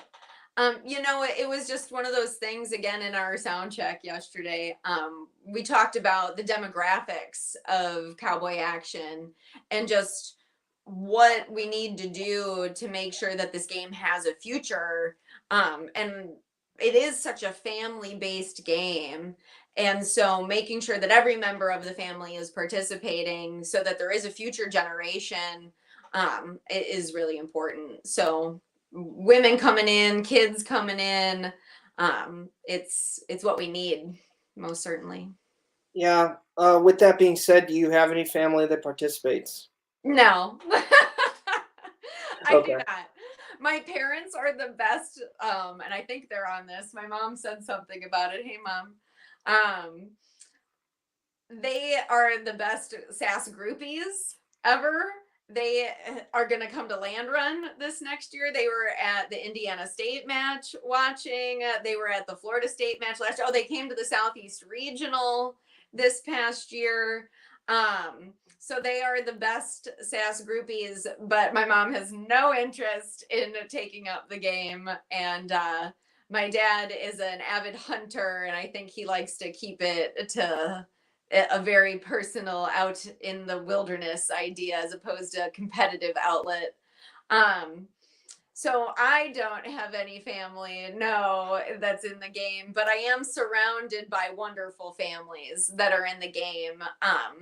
Already talked about and I keep wanting to shout out Oakley Rose and Bellamy Bell, the current national Buckarett champion and the current world Buckarett champions, respectively, are going to be two up and coming sisters that are going to be battling it out for years now. So it's wonderful to see them in. When I got started, like I said, I mentioned Hawkeye Jen already. She and her sister Becca Boo started this game, I think, when they were both around the age of 9. And now she's 27. Hawkeye Jen is, and so they've been a whole family. They're JP Law's cousins, actually, just for SAS connections. Delta Glenn is JP's uncle, and their Hawkeye Jen is cousins with JP. So that wonderful family that's around, again, the Buckskins that are around. So there is some great young blood down here. Cowboy John, who is going to be a thing, make a note of that name. He and his grandfather shoot. Um, and he's going to be top tier soon, that kid. So he is quite the hot dog coming up down here in Florida. But so he shoots with his grandfather. So we do have these wonderful SAS families that Mhm. are fostering so much, which is fantastic. I'm just not one of them. What about you? Your wife, you said it was getting into it. I don't know if you have any little ones that are going to be getting their aliases and getting into this game. So my wife has been in it with me since about 2018. Um, so she actually shot her first match pregnant. Oh my gosh! Oh, So that's that was kind of interesting. good for Um, her. it was great. It was a great experience for her. And we do have two kids, and my 5-year-old now, he is donning cowboy gear all the time. That's awesome. Yeah, he's he doesn't go to any of the shoots because he's just a little too young right now and doesn't really 100% understand it. Um, I ask him all the time if he wants to come with me, and because usually we kind of use that as a way to get away from the kids sometimes, just because they're so young. I got a 2-year-old as well, so Wow. you know, trying to drag that to a match plus a 5-year-old that asks a million questions why and all that. To my Oh yeah. parents out there, you can understand what I'm talking about, but I'm sure there's also equally those parents that do drag regardless of their kids' age to the matches, which Mhm. isn't a bad thing. um I'm making that too long. What I'm saying is yes, my wife shoots. She's been shooting since 2018. The kids, it's my hope and dream that they end up doing this. Um, they end up joining it and getting involved in it, and they just have a love for it as much as I do. Um, my son is definitely developing an affinity just for speed shooting, just because he likes to pull out his little toy guns as fast as possible, and he likes to do fast draw with daddy and see who gets shot first. Um, So we're always definitely in 8 years, you're gonna have some sidekicks with you. I can see it. It's gonna. Yeah, yeah. I think the earliest in fast draw, at least, I think, is really up to the Mhm. club officers. But I know that 8 and 9, I think, is the earliest they can have them. Whether they can compete or not at that age, I don't think so. I think they have to be at least 12 or 13 before they can compete. Um, but yeah, we'll see. Awesome. Side note: I did buy my 5-year-old son his first 22. Oh, cool. Yeah, he's getting inducted. It's happening. I don't know if he really has a choice. I It's may say he that has a process. choice, but he doesn't really have a choice. Exactly. You know. Um, cool, awesome. Um, w- so I Once again, I think we're kind of going off the questions here that you already answered, but I'll give you the chance to talk about it a little bit more. What are some things that you would like to make an impact on in the Western niche community, on YouTube or otherwise? So obviously you're fast. You're part of SAS. What? How do you want to make an impact? Obviously, we want to retain people and get more people involved, but how Yeah. do you personally want to make an impact? Um, you know, that's such a hard question. Just because I don't know if I'm going to make an impact. I'd like to make an impact. Um, and I feel like there's an interesting parallel there between maybe like making an impact in the classroom and making an impact on the range and trying and maybe succeeding in both of those realms, maybe not succeeding in those realms. But this community just means so much to me. I want to give back to it, and whatever that kind of looks like. And I feel like that'll probably evolve over time. Like I'm not the guru, as we talked about in terms of the social media platforms. I don't know if advertising and awareness is where I'm going to make the biggest impact. Um, I don't know if it's just going to be the more personal, like mentorship, um, on a match level with like the next generation. I like to think that I'm there for that. And make an impact that way to those individual shooters as opposed to maybe like a broader base of people. Um, or maybe just spreading the word in general, because like I said, just not enough people know this game, this sport exists. So even if I make a small impact in just the awareness of its existence, if it's no greater than that, I think I'll feel pretty happy with that idea.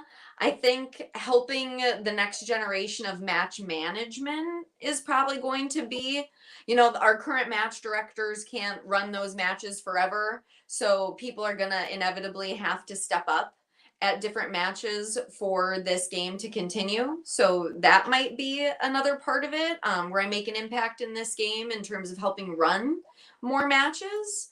And yeah, maybe just trying to be as successful in the competition aspect as well, and maybe make an impact in that way and some notice.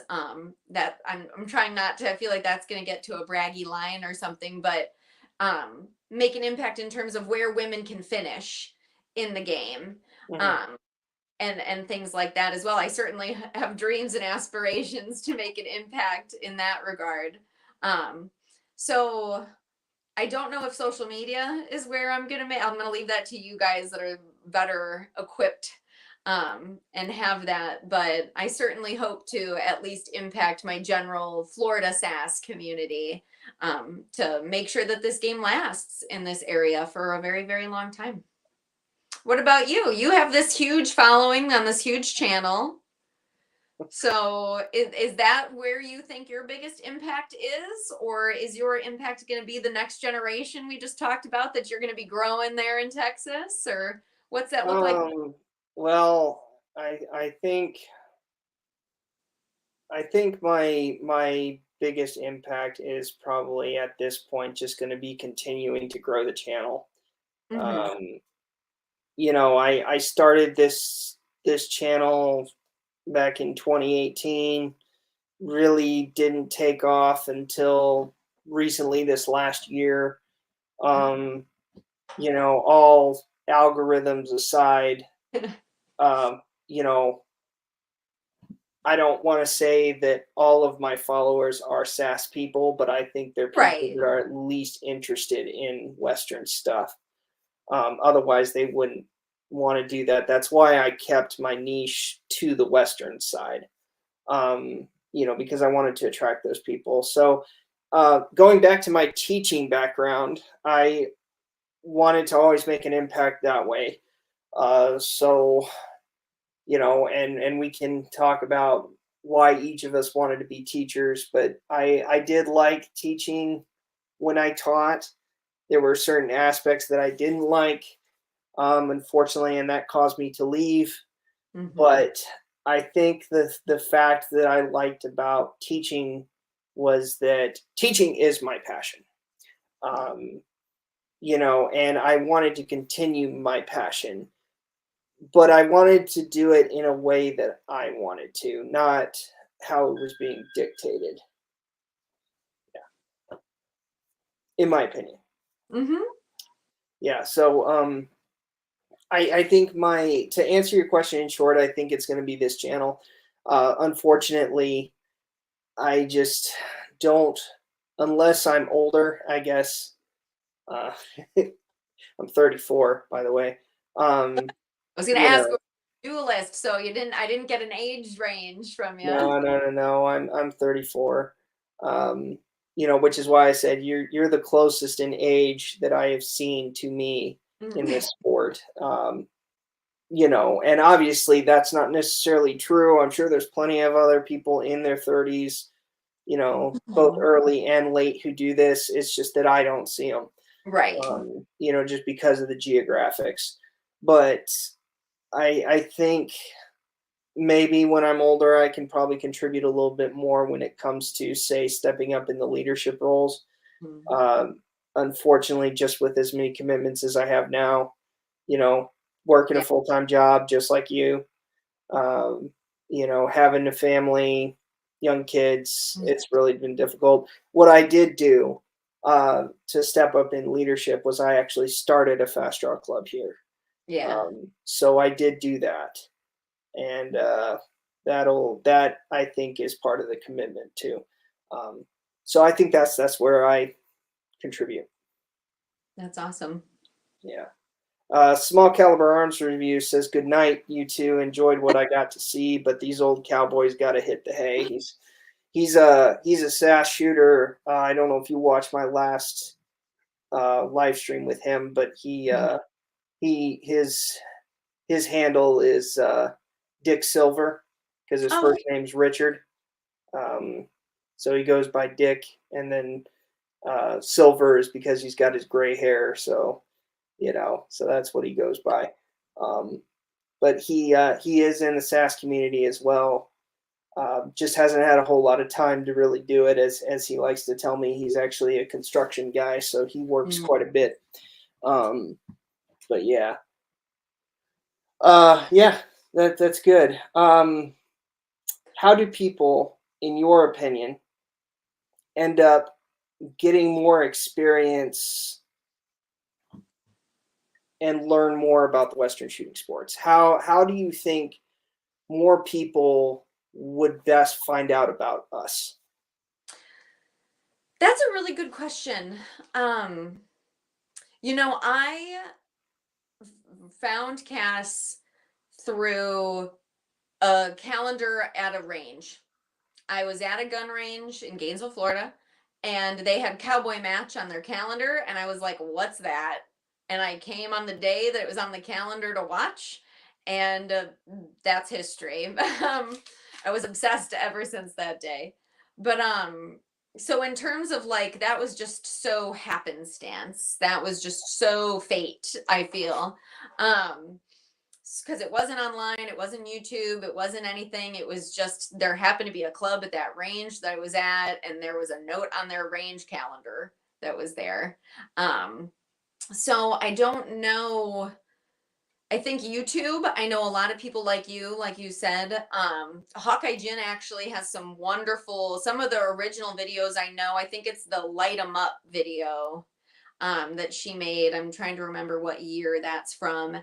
I believe that's how OTJ found cowboy action in general was through that. So there's definitely other content creators that brought the exposure to this. I talk with Ruby Ruthless in the SAS office a lot, and I'm always tracking what events they're going to in terms of advertising, like for SAS, whether it was and I might misquote something now, but like the Great American Outdoor Show, I think was one of the most recent big events that they attended.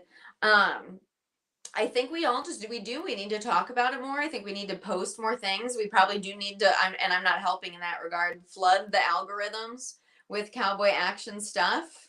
Um, I talk about it in our personal communities more because I think that still for what we do is people have to see it in person.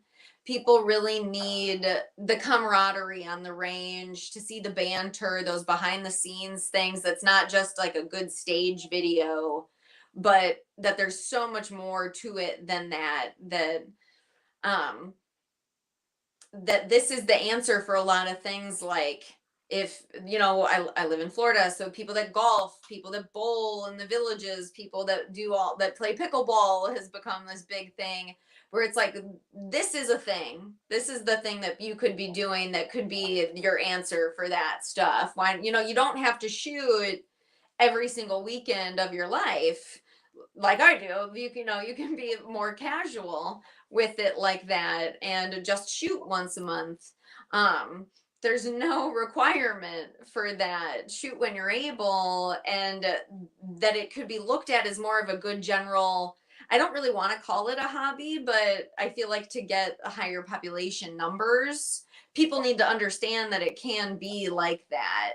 Um, and so I think just that talking about it, that exposure to it, no matter what that looks like, and probably hosting more events. You know, some ranges I've seen have like expo days. I've been a part of two of those, one at a Jacksonville range and then one at the Gainesville range, where that range was having like an open event day.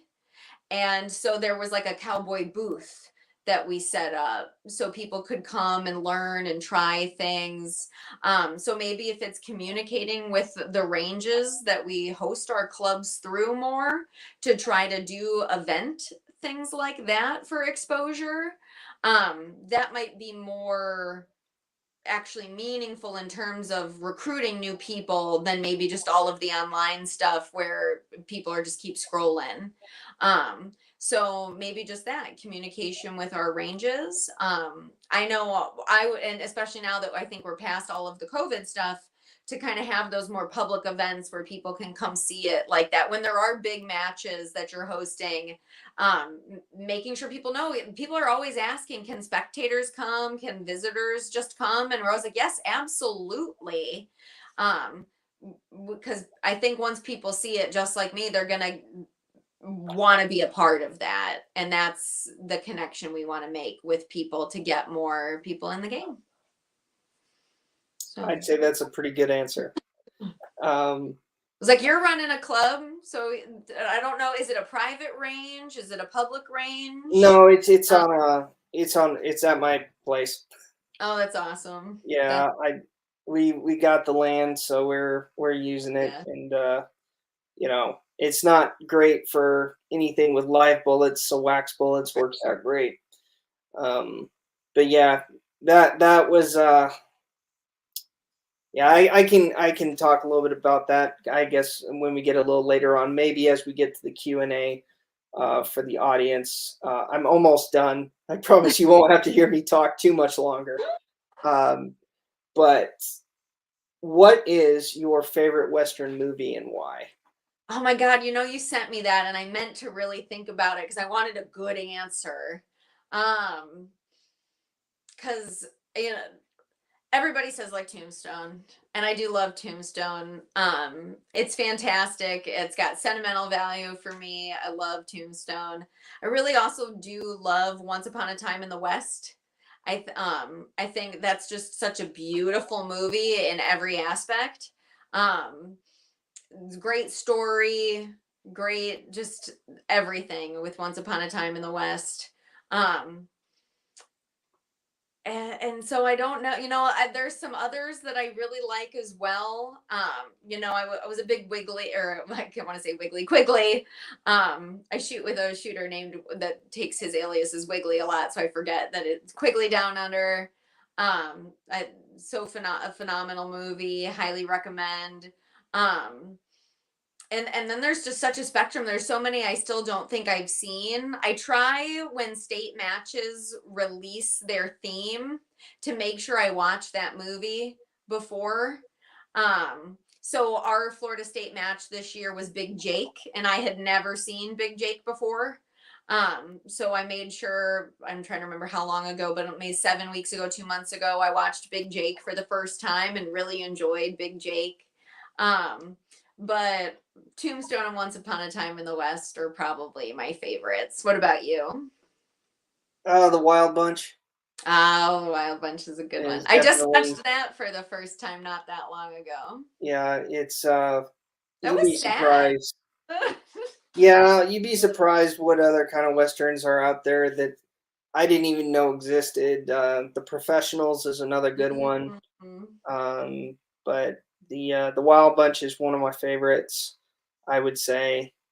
Definitely, there's kind of a resurgence of westerns coming Mhm. up with obviously you got Hell on Wheels, Yep. which if you haven't seen, I recommend, and anyone should see it. I recommend it just because it's very gritty. And I just love it. And the main character is just awesome.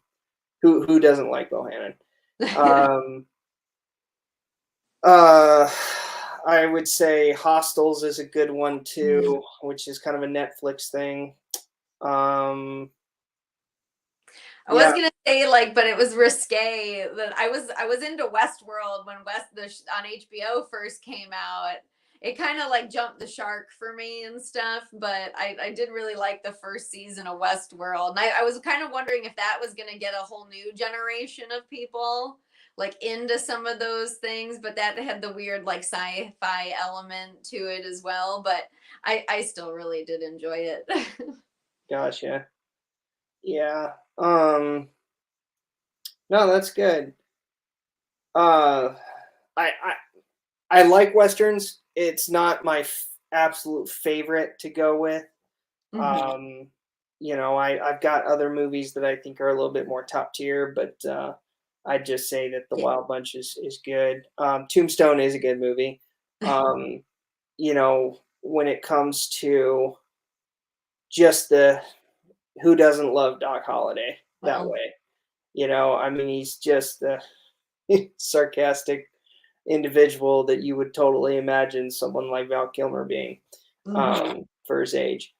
So it's a good one. The just out of curiosity, and I know we talked about your most treasured firearm, the types of firearms you use, but if you could have just Okay. one from each category, don't care about speed, Okay. just you would love to have in your life, what would be your rifle of choice, your revolver of choice, and your shotgun of choice? Oh my gosh. Well, I'm gonna show ignorance probably too if I can't come up with anything more interesting than what I've already got. Well, it's what talked about. I think Henrys are so beautiful. There's something the girl into the gold. It's just I love it. I'd love one. Again, that's not going to be your speed demon, that's for sure. But I do think there's something so classic, the history of it being the Henry. Like I think that I want like the really extreme loop too, like really played up. Um, but probably that in terms of the rifle. Mhm. Um, Pistols is where I'm gonna feel like a real lack of knowledge. Um, but probably real Colts, like to go really to what mine are playing to be now, for lack of a better way to say them, but to go with that original kind of an idea. Um, and then the shotgun, maybe as we kind of talked about before, would be the 87. Um, just because I think that that's so unique and so cool. So that would probably be my choices for that to try to get through that question without sounding like an idiot. Um, hey, it doesn't matter. You know, you can say whatever it is you think. I mean, it's just a question. Well, what So, about you? You have so many. Are there any more that you dream of? if I could have a dream gun, it would be an original Henry. Hmm. Um, just because you asked me what my most unique gun was, but you didn't necessarily ask me what my favorite gun was. Hmm. My favorite gun, I would have to say, is my Henry. Okay. Um, just because it is just got a cool factor to it. Hmm. If done right, can hold its own with some of the other rifles, the toggle link actions. Um, you know, in the words of an actor from Silverado, you ever seen a Henry in the hands of a man that knows how to use one? Uh, There you go. I think Henrys are absolutely beautiful, but if I were to pick one rifle, I wish I could have an original Henry of the, you know, when they were made. yeah. Of course, I would have to have probably about $20,000 to $100,000 just to spend on that gun alone. But I have, and the reason why I say that, there's a method to my madness.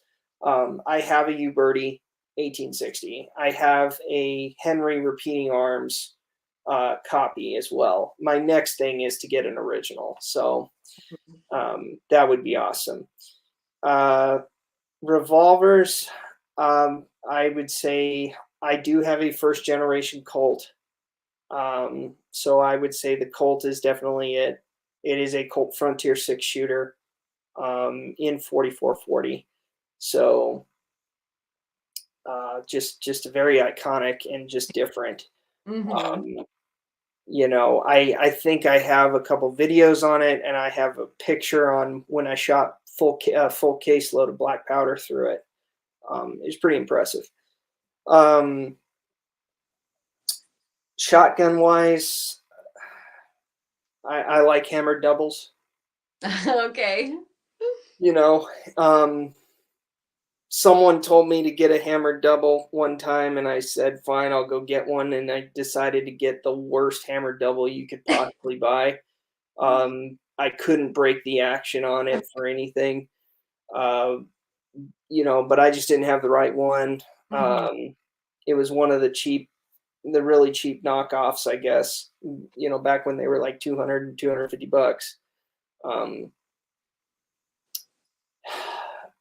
I ended up getting a TTN eventually, which if you've ever shot one of those, is just a very good hammered double shotgun to have. The ergonomics are a lot better. So I would have to say that type.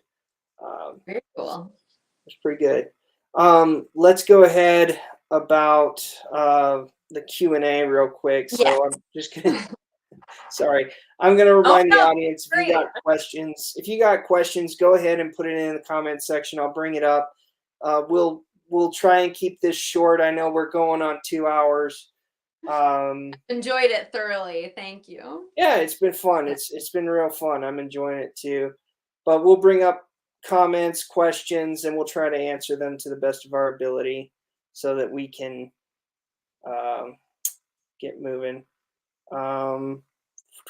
It's going to take a minute. Here we go. First one is from English Tom. What, if any, SAS rules would you change and why? Oh, God. This could get contentious. Hey, it sparks conversation. I don't know if it's rules necessarily. I'm gonna hit the hot button that I think that there's probably some category minimizing. There's just so many categories in the game, and that's just I think it's wonderful to have so many of the age-based ones, but when we start to get so niche into the age-based ones that are then so style specific, it's a lot. It's a lot, and maybe it's good that's because I just don't partake into that, but that's just what came to my mind first. So I don't know if there are any SAS rules in general. Some different ranges have different rules. Like you hear, I don't know if it's by you, like there's the plant and poke rule with the shotguns, or particularly sometimes it'll be something for 97 shooters. So but that's just specific range things. That's not really SAS rules in general. I'll hear a lot of the older shooters talk about when the whole rule book could fit in their shirt pocket, and I need to, I guess, to look at what that looked like versus what the game looks like now, to see what all has changed and is different in that regard. But I can't think of any specific rules I would change. What about you? You shoot such a specific style.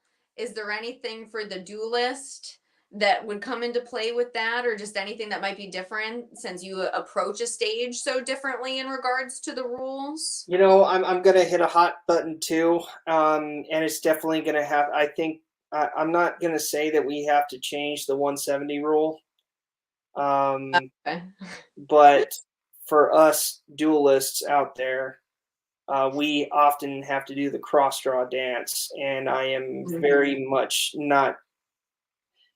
I get tired of it really quick, because sometimes what'll happen is you'll have someone that'll call you out and say, stage DQ, match DQ, because you flagged somebody with a gun that you pulled from a cross draw. And I assume you don't shoot a cross draw. I do not, but I know people very well that do. Yeah. And is that it? I'm sorry. Oh, we actually don't have that many down here. Okay. But my main shooting partner used to be very proficient with a cross draw. So we'll talk about, periodically he'll go, "Oh, this would be a great cross draw stage," and I'm like, "Okay." I don't know what that means. Yeah, And how would you figure out West the cross draw? It's just, I've been called out before, and I'm not Mm-hmm. saying it's, we shouldn't call out safety issues, but it's when it happens time and again, it's kind of like, come on, man. Like, that some of these guys, and some people could argue, well, if you're not as mobile, then don't do it. Mm-hmm.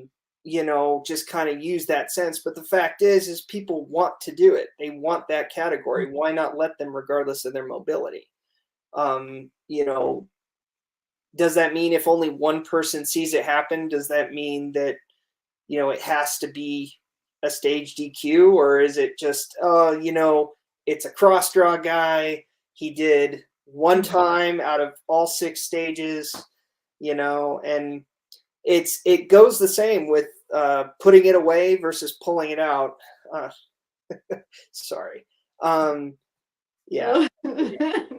Uh, but yeah, that is something I would love to see changed. I think something needs to be done with that. That's my opinion. I know that people are like, well, you can't compromise on safety at all, and the 170 rule is supposed to protect us from all that. And agreed.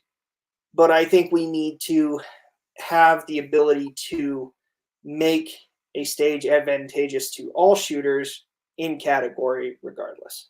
You That's know, just because something that you brought up in regards to if one person sees it, this I don't know if it should be a rule change, but a rule I find really interesting, that it takes 3 people or 2 people to call a 5-second penalty for a miss, but it only takes one person to call a procedural, which is the higher penalty, with a 10-second penalty. So I just always find that really interesting, that it takes 2 people to give you 5 seconds, but only takes one person to give you the 10 seconds. I always find that kind of a weird aspect of it. Sometimes I feel like the procedural call should be the same as a miss call. Just because it's less people with more penalty. I don't know, that something you mentioned in there about just one person seeing it made me think of that, because that comes up pretty periodically down here. Yeah. Okay. No, I mean, I think they both have their merits, the areas we're talking about. I think obviously really only mine is specific to that one category. I don't think it would matter to someone else, but I think it is. I think what you're saying we have to look at. Uh, and someone, I don't know if you know him, but uh, V Bernal, you know him? Oh, that's that's Hawkeye Jin, if I do believe so myself. Uh, well, there was I guess some stuff going on in the comments section, and it was talking about man cards, and I guess he said he just thought he'd bring it up. He says she has taken many of those. Is that true? Well, that's Virginia, I do believe. She taught me how to do that. Uh, um, she's my the amazing 97 shooter that I mentioned before. That's JP Law, that's his cousin. Um, and that's hilarious. I'm sad I missed that in the comment section. But if anybody taught me down here in Florida how to crush some men's weekends, it was her. got it. Uh, Kate Boyette says, "Wait, this guy doesn't shoot real bullets." Yes, I do. Oh my God. Sorry. No, these comments are hilarious. Yeah. No, I guess she's just taking the fact that I said wax bullets. No, I Right. shoot real ones too. Um, Too funny. see how much more we got. Was curious to if you're online, do you I'm very blessed, I think, because I'm can stay really positive on my Instagram, and my Instagram, because of teaching, is very, I have to walk into my classroom on Monday, so it's not that interesting in certain regards. Um, but I find I don't get a lot of negativity on my social media. Do you find that you get any negativity in your, sorry, Katie, I didn't mean that from her question, but it did trigger that thought in my mind. The smile on my face is going to tell you everything you need to All know. right, all right. Yeah. Some people just want to ruin your day. That's true. Just a hater's got to hate. And the great thing about being on YouTube or social media, and I'm sure you've developed it, is you get a thick skin. Mm-hmm. And you Absolutely. you just develop it. I consider it kind of a badge of honor, just a little bit. I used to take it a little more personally. I don't anymore. Um, V Bernal says, "What's your next match, Hale? When is it?" Well, I will shoot 2 matches next weekend, 2 local monthly matches. I'm very lucky to do I'll have a Saturday match and a Sunday match next weekend. And then I'm leaving for South Carolina State. So I'll be at the South Carolina State match, um, April 7th through the 9th, I believe. So that's my next kind of more noteworthy. Not that those monthlies, um, are not worth note, because those are wonderful, very different too as well. It's fun to see the differences from match director to match director. So next Saturday I will be in Gainesville, Florida with the Rough Shot Raiders, which is where I met Hawkeye Jin there for the first time. And then I'll shoot on the west coast of Florida at the Hernando County Regulators, and that's Shoulda Done Guns match. And they're very different styles of matches. It'll be great preparation to leave for South Carolina State the next weekend. So that's my current coming ups. Awesome. What about you? Where are you heading to next? Or you got your monthly, or will it be what's next? Is it going to be quick draw or fast draw, or is it going to be a cowboy match? Right now it's kind of up in the air because my schedule is kind of full for the rest of the month. Typically, my club usually shoots at the last weekend of the month, which would technically be this tomorrow. Yes. But unfortunately, I will not be there. So I would have to wait if I want to shoot cowboy. It would be next month. So with that being said, fast draw comes around the second weekend of every month.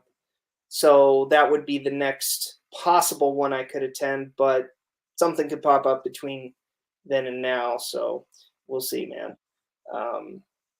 But yeah, I don't know. It's going to be one or the other. I can tell you, I haven't been to a cowboy match since December. Oh wow. Okay. Yeah, I'm a little peeved about that one, but once again, that kind of has to deal with just life for me.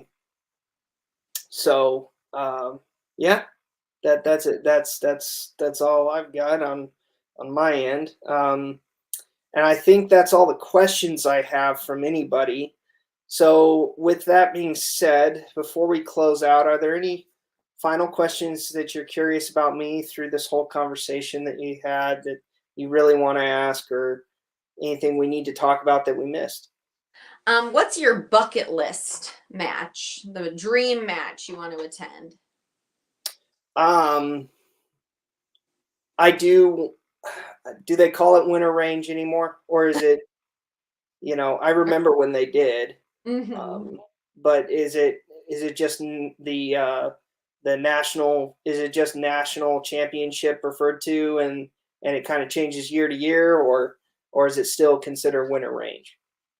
Well, if you're, and because I've never attended and I'd heard good things about the old, the old winter range, um in the Arizona match that you're referencing, correct? Yeah. So I believe, if I'm not that, so that for the foreseeable future, because I'm not privy to how those things will work, is EOT for, so like winter range is EOT, I believe now, for lack of a better way to describe that transition. Um, and then land run in Oklahoma became what winter range was. In terms of winter range was the national versus the world championship. And again, I could not be quite technically correct on that. But so I believe in a way when winter range as it was has transformed, because now it is end of trail, and land run is the new national, which is what winter range was before. So I think if they shift locations again,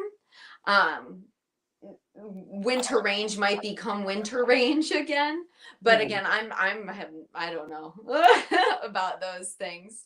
But I think that's like the current status of those right now. So I think winter range is still winter range, but I think it's just, you think you just got to go to the world championships to go to winter range now. Yeah. So I guess my bucket list would be the national championship. Okay. I've been to a state championship. I went to Texas State, and I'm going to go to Texas State again this year. So if you're coming to Texas State, you should come. So I will be there, and that is in May at the end. It's going to be at Plum Creek, so we'll be good to go. But yeah, bucket list is going to be nationals, I think. Very cool. Well, and Oklahoma shouldn't be too far. Yeah, I know. Relatively speaking. Yeah. Man, as you say, Texas is a big state. It is, but you've got to be closer than I am. So. Yeah, I am. You're right. I should say, what you're telling me is I need to stop making excuses and just go. There you go. That's what you're saying. Yeah. No, thanks. Yeah, good question. Is there anything else before we close out? Not that I can think of. I just wanted to say thank you for having me again on this channel. It was delightful. We certainly, ran it over. So, We did. I think this is the longest interview I've had. So, we're at 2 hours and almost 15 minutes. And just to let you know, as far as the people that have come through, you've had anywhere from 21 to 32 people on at any given time. So, cool. Hopefully you got some good exposure.